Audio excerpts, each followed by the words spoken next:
Then Moses called all the elders of Israel and said to them, "Pick out and take lambs for yourselves according to your families, and kill the Passover lamb. And you shall take a bunch of hyssop, dip it in the blood that is in the basin, and strike the lintel and the 2 doorposts with the blood that is in the basin. None of you shall go out of the door of his house until the morning. For the Lord will pass through to strike the Egyptians, and when he sees the blood on the lintel and on the 2 doorposts, the Lord will pass over the door and not allow the destroyer to come into your houses to strike you. And you shall observe this thing as an ordinance for you and your sons forever. It will come to pass when you come to the land which the Lord will give to you, just as he promised, that you shall keep this service. And it shall be when your children say to you, 'What do you mean by this service?' that you shall say, 'It is the Passover sacrifice of the Lord, who passed over the houses of the children of Israel in Egypt when he struck the Egyptians and delivered our households.' So the people bowed their heads and worshipped. Then the children of Israel went away and did so just as the Lord had commanded Moses and Aaron, so they did."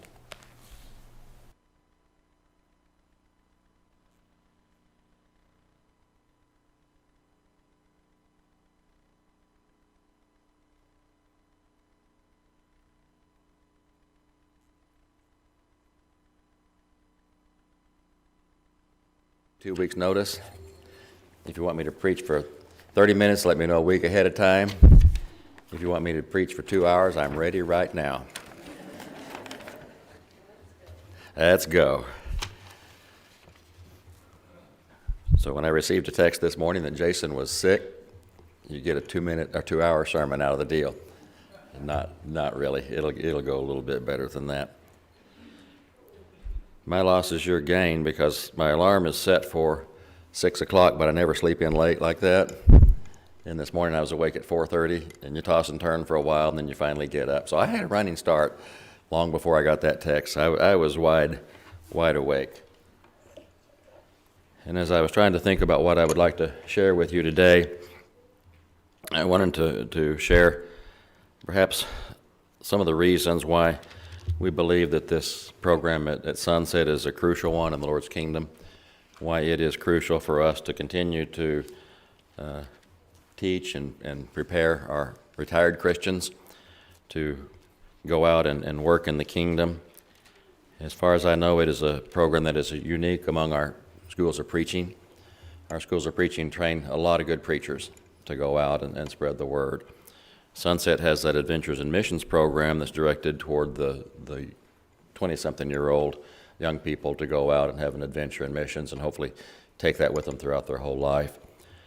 The church has something called Sojourners, where retired Christians in their RVs travel around and help different congregations. But as far as having on-location training that's streamed all over the world, I think Sunset is unique in this Senior Adventures in Ministry program, and I think it is crucial and critical for the Lord's church. Man, that computer up there doesn't have the same fonts, and so my real cool font that I had for this didn't come out. So sometimes all your work is for naught. But the When Your Children Ask was a whole lot neater looking font. It's kind of like a crayon type thing, or chalk, you know. It was wonderful. So just imagine that in your head. But I wanted to talk today a little bit about when your children ask. In 1 Corinthians chapter 10 and verse 6, Paul is talking about the Israelites as they went through the wilderness and how they disobeyed God and rejected God. And in 1 Corinthians 10 verse 6 it says, "Now these things happened as examples for us, that we should not crave evil things as they also craved." In verse 11 he says, "Now these things happened to them as an example, and they were written for our instruction, upon whom the ends of the ages have come."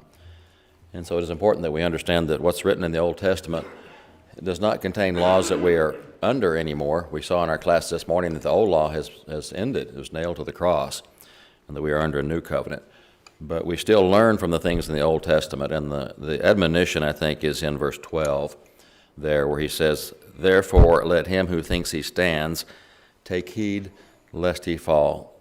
We look at the Israelites and think, oh, that's terrible. I cannot believe they were so bad.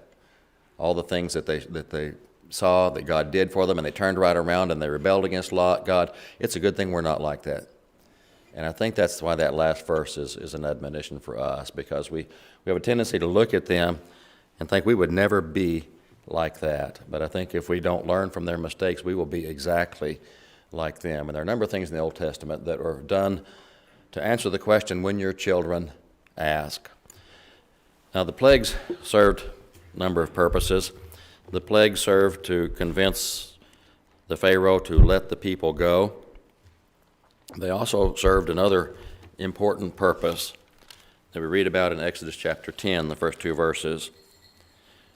It says, "Then the Lord said to Moses, Go to Pharaoh, for I have hardened his heart and the heart of his servants, that I may perform these signs of mine among them, and that you may tell in the hearing of your sons, and your son and your grandson, how I made a mockery of the Egyptians, and how I performed my signs among them, that you may know that I am the Lord." And so God tells Moses, I'm doing these things so that you can tell your children and your grandchildren, this is what happened. And as you teach them that, then they will know that I am the Lord. And then that passage that we read from chapter 12 about the Passover.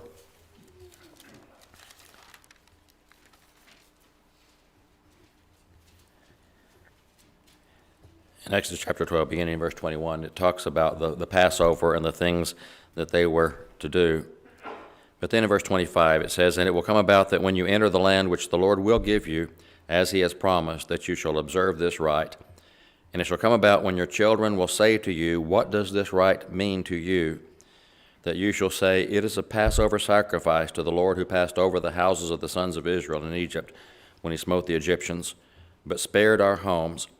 And the people bowed down low and worshipped. Then the sons of Israel went and did so, just as the Lord had commanded Moses and Aaron.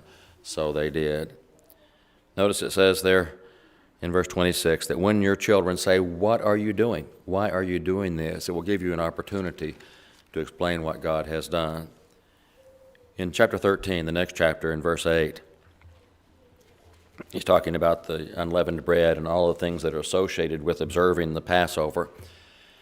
And it says there in verse 8 of chapter 13, "And you shall tell your son on that day, It is because of what the Lord did for me when I came out of Egypt." That's why I'm doing this with the unleavened bread. It's because of what God did for me when we came out of Egypt. In verse 14 it says, "And it shall be when your sons ask you in time to come, saying, What is this? Then you shall say to him, With a powerful hand the Lord brought us out of Egypt from the house of slavery." And so the Passover served as a teaching tool for people to tell their children and their grandchildren when they say, "What are you doing and why are you doing this?" It is because God has done that for us. In Deuteronomy chapter 4,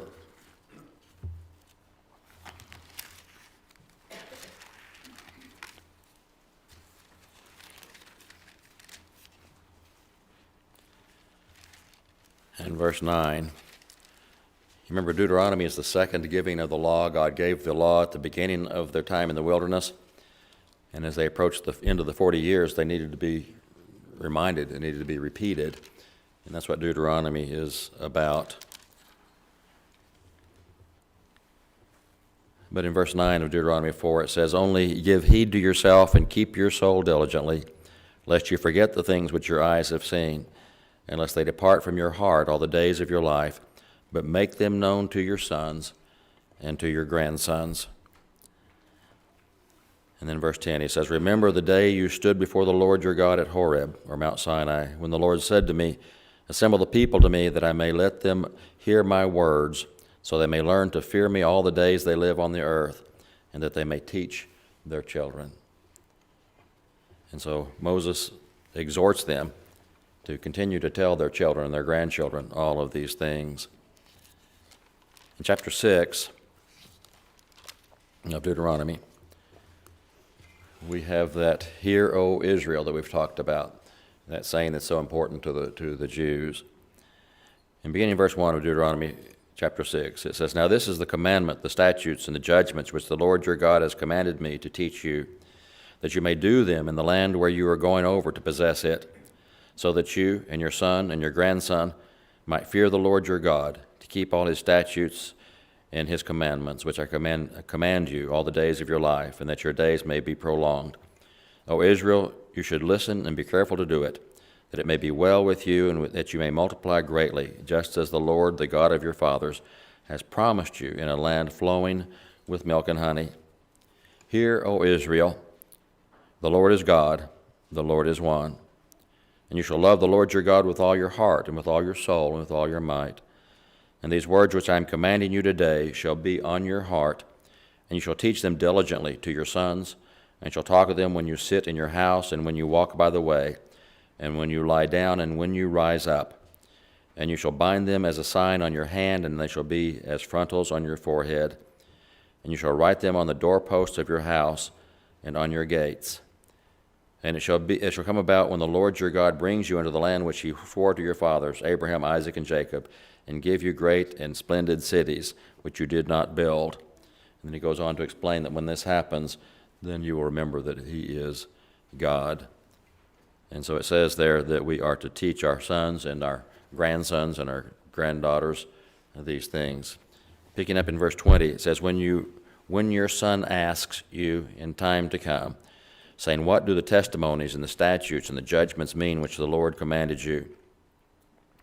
Then you shall say to your son, We were slaves to Pharaoh in Egypt, and the Lord brought us from Egypt with a mighty hand. Moreover, the Lord showed great and distressing signs and wonders before our eyes against Egypt, Pharaoh and all his household. And he brought us out from there in order to bring us in, to give us the land which he had sworn to our fathers. So the Lord commanded us to observe all these statutes, to fear the Lord our God, for our good always, and for our survival, as it is today. And it will be righteousness for us if we are careful to observe all his commandments before the Lord our God, just as he commanded us. And so Moses is stressing to the people as he gives the law the second time the importance of teaching to their children and grandchildren all of these commandments. Later on in that same book, Moses is stressing the rewards of obedience.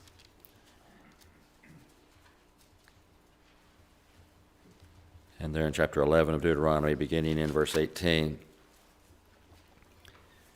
he's promising all the things that will happen if they obey him.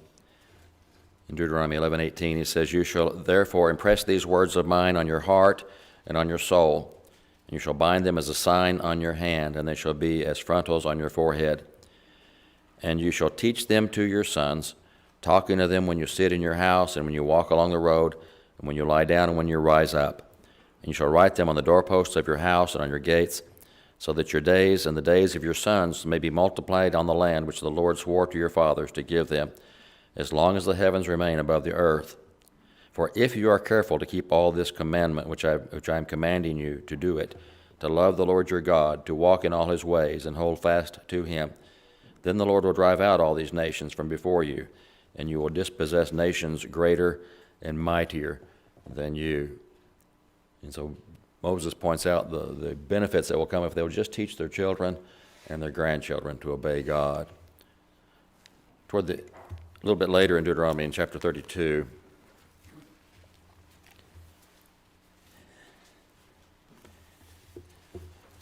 and I love it when a plan comes together.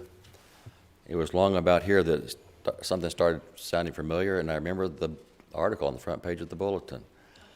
And I thought, whoa, these go together. So I love it when a plan comes together, because this follows the Song of Moses. The Song of Moses, that's probably the one that's talked about in the book of Revelation, ends about verse 43 there of Deuteronomy chapter 32. And if we pick up right after that in verse 44, Then Moses came and spoke all the words of this song in the hearing of the people, he with Joshua the son of Nun. When Moses had finished speaking all these words to all Israel, he said to them, Take to your heart all the words which I am warning you today, which you shall command your sons to observe carefully, even all the words of this law. For it is not an idle word for you, indeed it is your life. And by this word you shall prolong your days in the land, where you're about to cross over the Jordan to possess it. As Moses gives them the Song of Moses, he says to command our sons to observe these things carefully. Moses, of course, dies, and Joshua takes his place. And as the Israelites are crossing over the Jordan River into the Promised Land, the priests carry the Ark of the Covenant, and when they step into the water stands upstream and stops, and the people walk by on dry land. But while the waters are backed up, Joshua instructs 12 men to go out and pick up stones and to put those stones on the shore where they had come out. In Joshua chapter 4, beginning in verse 1, now it came about when all the nation had finished crossing the Jordan, that the Lord spoke to Joshua, saying, Take for yourselves 12 men from the people, 1 man from each tribe, and command them, saying, Take up for yourselves 12 stones from here out of the middle of the Jordan, from the place where the priest's feet are standing firm, and carry them over with you, and lay them down in the lodging place where you will lodge tonight. So Joshua called the 12 men whom he had appointed from the sons of Israel, 1 man from each tribe. And Joshua said to them, Cross again to the ark of the Lord your God into the middle of the Jordan, and each of you take up a stone on his shoulder, according to the number of the tribes of the sons of Israel. Let this be a sign among you, so that when your children ask later, saying, What do these stones mean to you? You shall say to them, Because the waters of the Jordan were cut off before the ark of the covenant of the Lord, when it crossed over the Jordan, the waters of the Jordan were cut off. So these stones shall become a memorial to the sons of Israel forever. And God had them put those stones so that their children would ask, What do these stones mean? And that would provide an opportunity for them to explain to their children. In verse 19, it says, Now the people came up from the Jordan on the 10th of the first month, and camped at Gilgal on the eastern edge of Jericho. And those 12 stones which they had taken from the Jordan, Joshua set up at Gilgal. And he said to the sons of Israel, When your children ask their fathers in time to come, saying, What are these stones? Then you shall inform your children, saying, Israel crossed this Jordan on dry land. For the Lord your God dried up the waters of the Jordan before you until you had crossed, just as the Lord your God had done to the Red Sea, which he dried up before us until we had crossed, that all the peoples of the earth may know that the hand of the Lord is mighty, so that you may fear the Lord your God forever. After they had started possessing the land, there were those two and a half tribes that were given possessions on the eastern edge of the eastern side of the Jordan. They headed back across the Jordan to claim that land, and as they went, they built an altar. And when the other tribes heard about it, they thought that they were building an altar to offer up a sacrifice in violation of God's instructions about where they were to sacrifice. And so the other tribes gathered up against them to punish them for building this altar. But in Joshua chapter 22, beginning in verse 21, those 2.5 tribes explain why they built that altar on the west side of the Jordan before they crossed back over. In Joshua 22, from verse 21, Then the sons of Reuben and the sons of Gad and the half-tribe of Manasseh answered and spoke to the heads of the families of Israel. The mighty one, God, the Lord, the mighty one, God, the Lord, he knows, and may Israel itself know, if it was in rebellion, or if in an unfaithful act against the Lord, do not save us this day. If we have built us an altar to turn away from following the Lord, or if to offer a burnt offering or grain offering on it, or if to offer sacrifices of peace offerings on it, may the Lord himself require it. But truly we have done this out of concern, for a reason, saying, In time to come your sons may say to our sons, What have you to do with the Lord, the God of Israel?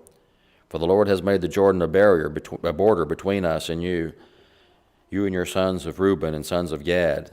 You have no portion of the Lord. So your sons make our sons stop fearing the Lord. Therefore we said, Let us build an altar, not for burnt offering or for sacrifice. Rather it shall be a witness between us and you, and between our generation after us, that we are to perform the sacrifice of the Lord before him with our burnt offerings, with our sacrifices, and with our peace offerings, that your sons may not say to our sons in time to come, You have no possession in the Lord. Therefore we said, it shall also come about that if they say this to us or to our generation in time to come, then we shall say, see, the copy of the altar of the Lord which our fathers made, not for burnt offering or for sacrifice. Rather it is a witness between us and you. Far be it from us that we should rebel against the Lord and turn away from following the Lord this day, by building an altar for burnt offering, for grain offering, for sacrifice besides the altar of the Lord our God, which is before his tabernacle. As those tribes returned, they were afraid a day would come when the others would not recognize them, and so they set up this altar so that when their sons saw this, they could say, this, we are part of you. We did not build this in rebellion, but we built this as a reminder that we are part of you today. And so their sons needed to know that their sons were still faithful. There's a couple of chapters later that Joshua is giving his farewell address to the people. And in verse 14 of Joshua 24, it says, now therefore fear the Lord and serve him in sincerity and truth. And put away the gods which your fathers served beyond the river and in Egypt, and serve the Lord. And if it is disagreeable in your sight to serve the Lord, choose for yourselves today whom you will serve, whether the gods which your fathers served which were beyond the river, or the gods of the Amorites in whose land you are living. But as for me and my house, we will serve the Lord. And the people answered and said, far be it from us that we should forsake the Lord to serve other gods. For the Lord our God is he who brought us and our fathers up out of the land of Egypt, from the land of bondage, who did these great signs in our sight, and preserved us through all the days in which we went, and among all the peoples through whose midst we passed. And the Lord drove out from before us all the peoples, even the Amorites who lived in the land. We also will serve the Lord, for he is our God. Then Joshua said to the people, you will not be able to serve the Lord, for he is a holy God, he is a jealous God. He will not forgive your transgressions or your sins. If you forsake the Lord and serve foreign gods, then he will turn and do you harm and consume you after he has done good to you. And the people said to Joshua, no, but we will serve the Lord. And Joshua said to the people, you are witnesses against yourselves, that you have chosen for yourselves the Lord to serve him. And they said, we are witnesses. Now therefore put away the foreign gods which are in your midst, and incline your hearts to the Lord, the God of Israel. And the people said to Joshua, we will serve the Lord our God, and we will obey his voice. Throughout the Old Testament, God set up signs for the people so that when their children asked what these meant, that they would tell their children who God is and what God had done for them. And as Joshua is getting ready to die, he has this discussion with the people, and he says, as for me and my house, we will serve the Lord. And they say, we will too. And he says, no, you won't. And they say, yes, we will. And he says, let this be a witness between us that you have made this decision. And if they would have done what God intended for them to do when their children asked, they would have been okay. But if you go just a few pages later to Judges chapter 2,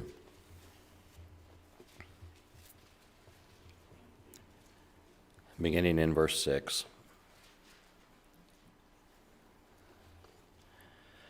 And when Joshua had dismissed the people, the sons of Israel went each to his inheritance to possess the land. And the people served the Lord all the days of Joshua, and all the days of the elders who survived Joshua, who had seen all the great work of the Lord which he had done for Israel. Then Joshua the son of Nun, the servant of the Lord, died at the age of 110. And they buried him in the territory of his inheritance, in Tamnath-Heres, in the hill country of Ephraim, north of Mount Gash. And all that generation also were gathered to their fathers, and there arose another generation after them who did not know the Lord, nor yet the work which he had done for Israel. In spite of all of that, after Joshua and his generation died, there was a generation that rose up that did not know the Lord. And so that's why I think it is critical that we continue to train even our retired people to teach others, to teach others, to teach others, so that the same fate does not happen to us. As we look in the New Testament in Ephesians chapter 6, we see the same admonitions. In Ephesians chapter 6, in verse 4, it says, fathers, do not provoke your children to anger, but bring them up in the discipline and instruction of the Lord. the same thing that was stressed throughout the Old Testament, to teach your children all of these things and who God really is. Paul gives instruction to Timothy in 2 Timothy chapter 2, the first 2 verses. It says, "You therefore, my son, be strong in the grace that is in Christ Jesus, and the things which you have heard from me in the presence of many witnesses, these entrust to faithful men who will be able to teach others also."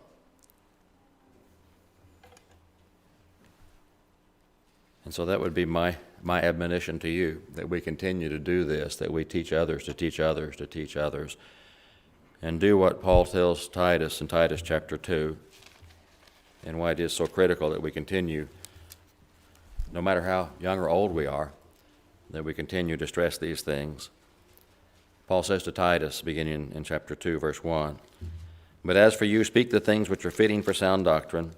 Older men are to be temperate, dignified, sensible, sound in faith, in love, in perseverance.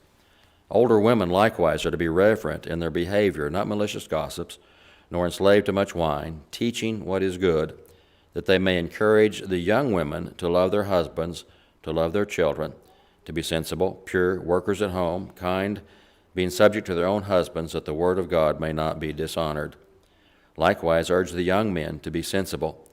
In all things show yourself to be an example of good deeds, with purity in doctrine, dignified, sound in speech, which is beyond reproach, in order that the opponent may be put to shame, having nothing bad to say about us."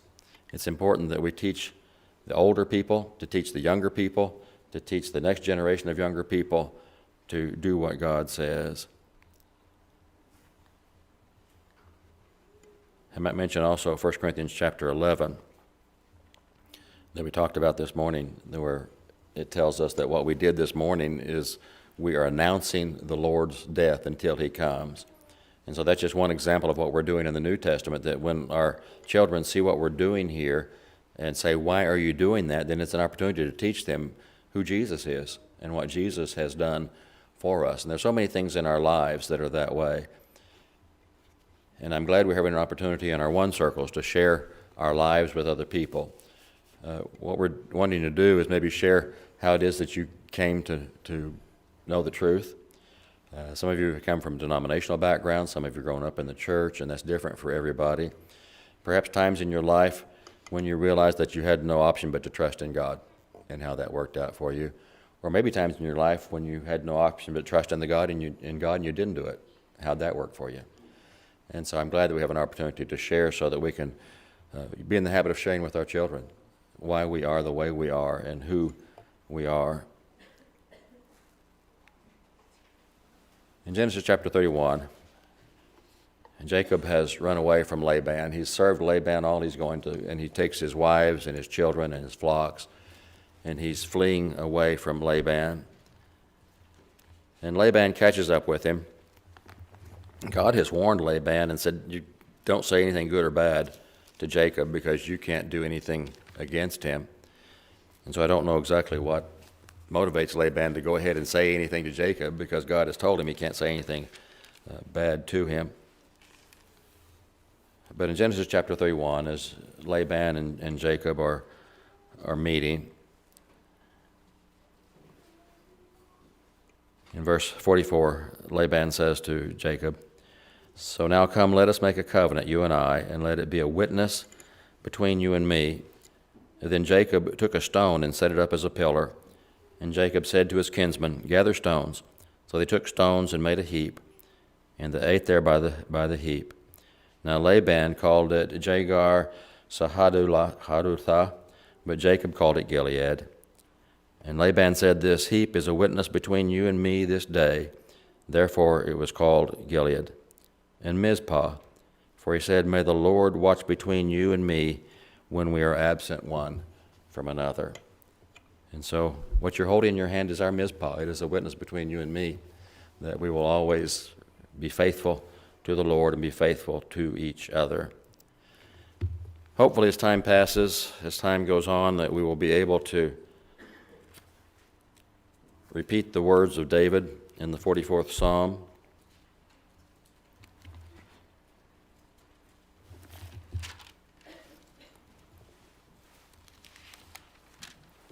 David begins the 44th Psalm this way. O God, we have heard with our ears, our fathers have told us, the work that thou didst in their days, in the days of old. Thou with thine own hand didst drive out the nations, then thou didst plant them. Thou didst afflict the peoples, then thou didst spread them abroad. For by their own sword they did not possess the land, and their own arm did not save them.